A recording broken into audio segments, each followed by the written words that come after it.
የእግዚአብሔር ሰላም ከናንተ ጋር ይሁን። እግዚአብሔር አገራችን ኢትዮጵያን ይባርክልን። አገር ማለት ሕዝብ ነው። አገር ማለት አንተ ነው። አገር ማለት አንቺ ነው። እግዚአብሔር በያላችሁበት ሁሉ ይባርካችሁ። ስትወጡ መንገዳችሁን እግዚአብሔር ቀና ያድርግላችሁ። ሰላማችሁ ዕለት ዕለት እየበዛ ይሄድላለሁ። ዋቀዮ እስምብራተው ዋቀዮ በከገልተንት በከባተንቱንዳ እስምብራተው ዋቀዮ ዲነ ኬቸን ሲፉንዱራ አሩኩቱን ጀዳ ዋቀዮ ሲና ይብሱ ዋቀዮ ሲና ጃለቱ ዋቀዮ ዳንዲ ኬቸን ስኒፋስሬቹ ዛሬ እንግዲህ የማስተላልፈው ክቡር የሆነው እግዚአብሔር ቃል ሉቃስ ወንጌል ምዕራፍ 4 ከቁጥር 1 ጀምሬ እግዚአብሔርን ቃል አስተላልፋለሁ። የምትከታተሉኝ ወንድሞች እህቶች፣ እግዚአብሔር አሁንም ዘመናችሁን ይባርክልን። በዘመናችን ቸርነቱን፣ ጌትነቱን፣ አምላክነቱን እንድናወራ እድል የሰጠን እግዚአብሔር እንጂ ከኛ የሆነው አንዳች ነገር የለም። ሰው ብርቱ አይደለም። ማንም ከማንም አይበልጥም። የእግዚአብሔር መንፈስ ግን ከሁሉ በላይ ይበልጣል። እርሱ ክርስቶስን ይተርካል፣ እርሱ አብን ይተርካል፣ እርሱ ወልድን ይተርካል እንጂ ሰው ደካማ ነው፣ ሰው ብርቱ አይደለም። ለዚህም ነው ሁሉ ጊዜ የእግዚአብሔር መንፈስ ከኛ ጋር ከሆነ ስለ ክርስቶስ መናገር እንችላለን። እግዚአብሔር መንፈስ ከኛ ጋር ከሆነ ወልድን መተረክ እንችላለን ማለት ነው። እግዚአብሔር ቃልን እናስተላልፋለን።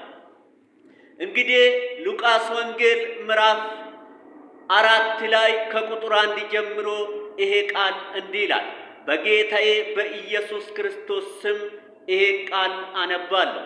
ኢየሱስም መንፈስ ቅዱስም ሞልቶበት ከዮርዳኖስም ተመለሰ። በመንፈስ ቅዱስም ወደ ምድረ በዳ ተመርቶ 40 ቀን ከዲያብሎስ ተፈተነ። በዛም ቀናት ምንም አልበላም። ከተጨረሰውም በኋላ ተራበ። ዲያብሎስም የእግዚአብሔር ልጅ ከሆንክም ይህንንም ድንጋይ እንጀራ ሁን ብለህ እዘዞ አለው ይላል። ስሙ ለዘለዓለም ይባረክ። እንግዲህ እንደምትመለከቱ በዚህ ጊዜ ሰው በጾም በጸሎት የሚመላለስበት ጊዜ ነው። ነገር ግን ኢየሱስ ክርስቶስ እንድንጾም እንድንጸልይ መጀመሪያ ቅድማ ጾምን ያስተማረን መድኃኒታችን ኢየሱስ ክርስቶስ ነው። ነገር ግን በጾም ጸሎት ወደ ጾም ጸሎት ሲወጣ ይሄ ቃል እንደምናገረው ኢየሱስም መንፈስ ቅዱስም ሞልቶበት ከዮርዳኖስም ተመለሰ።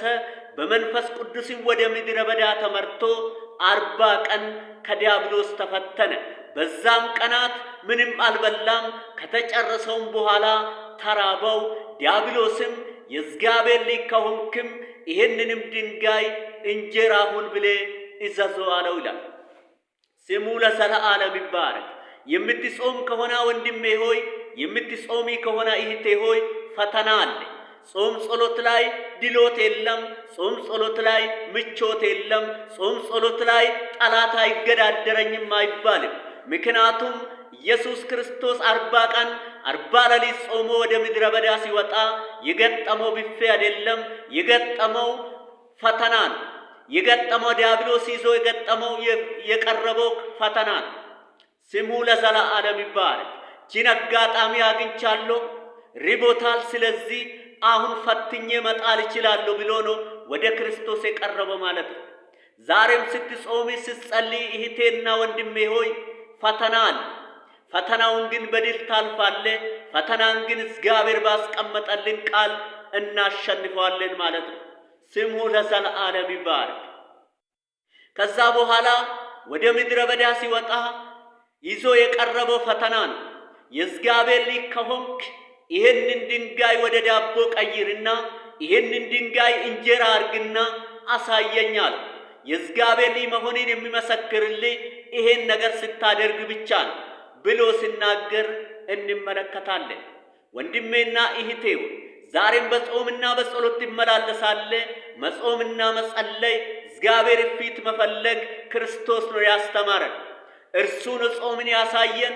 እርሱ ነው ፈተናን ደግሞ እንደምናሸንፍ ተፈትኖ አልፎ ያሳየን ማለት ነው። ስሙ ለዘለዓለም ይባረክ።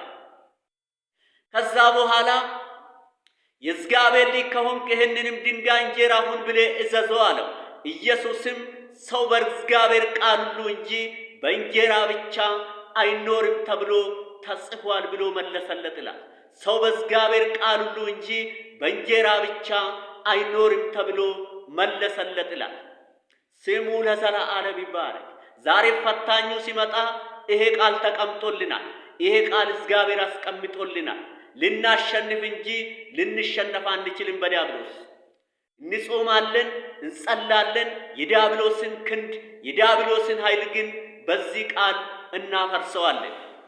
ስሙ ለዘለዓለም ይባረክ። አንተ እግዚአብሔር ልጅ ከሆንክ ይህንንም ድንጋይ እንጀራ ሁን ብለህ እዘዘው አለው። ኢየሱስም ሰው በእግዚአብሔር ቃል ሁሉ እንጂ በእንጀራ ብቻ አይኖርም ተብሎ ተጽፏል ብሎ መለሰለት ይላል። ስሙ ለዘለዓለም ይባረክ።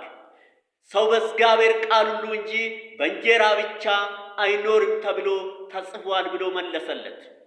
ዛሬም ይሄ ቃል ለእኔና ለእናንተ ለአንተ ይሄ ቃል ተቀምጧል። ወንድሜ በዲያብሎስ ፈተና እንዳትንበረከክ፣ በዲያብሎስ ፈተና እንዳትሸነፍ ይሄን ቃል መዘዝ ማድረግ መቻል አለብህ። ልክ ፈተናው ሲያመጣልህ፣ ልክ በጾምና በጸሎት ጊዜ በልዩ ልዩ ይፈትንሃል፣ በልዩ ልዩ ይፈትንሻል። ይህቴ ጾመሽ ስትጸልይ በጽድቅ ቅድስናን እንዳትቀበይ። ሰው እንጀራ ጾሞ አንደበቱ ካልጾመ ትርጉም የለው። ሰው እንጀራ ጾሞ ከሐሜት ከተለያየ ነገር ነፃ ካልሆነ ትርጉም የለው።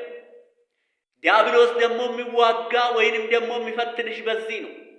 ምናልባት እንጀራ ስትጾሙሌ ማታ ወንድሜ ስጋ የምትበላ ከሆነ አልጾምክም።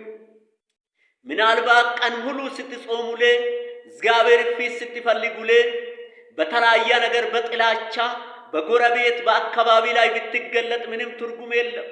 ያ ነገር አይመዘገብም። ምክንያቱም ዲያብሎስ ጸሎታችን ከእጃችን ሊመታ እንዳንቀበል ከእግዚአብሔር ጾመን ጸልየን ከእግዚአብሔር በረከትን እንዳንቀበል በተለያየ ነገር ይፈትነናል። በተለያየ ነገር ሊጥለን ይፈልጋል። ለዚህ ነው ይሄ ቃል እግዚአብሔር አስቀመጠልን ማለት ነው። ሰው ልጅ በእግዚአብሔር ቃል ሁሉ እንጂ በእንጀራ ብቻ አይኖርም ተብሎ ተጽፏል ብሎ መለሰለት ይላል። ዛሬም ገንዘብ የለሽም ይላል፣ ይሰብክሽ ይችላል። ዛሬም ምን አለሽ? አንቺ እኮ ምንም የለሽም። እስቲ ስሙ ለዘለዓለም ይባረክ። እግዚአብሔርን የምታመሰግኒ ከሆነ እየጾምሽ እየጸለሽ ከሆነ ለምን እግዚአብሔር ይሄን አይሰጥሽም? ለምን እግዚአብሔር ይሄን አላደረገልሽ ብሎ ሊከስሽ ይችላል፣ ሊፈትንሽ ይችላል። ነገር ግን ሰው በእግዚአብሔር ቃል ሁሉ እንጂ በእንጀራ ብቻ አይኖርም ተብሎ ተጽፏል ብለሽ ማሸነፍ ትችላለሽ፣ ማሸነፍ ትችላለህ ወንድሜ። ስሙ ለዘለዓለም ይባረክ።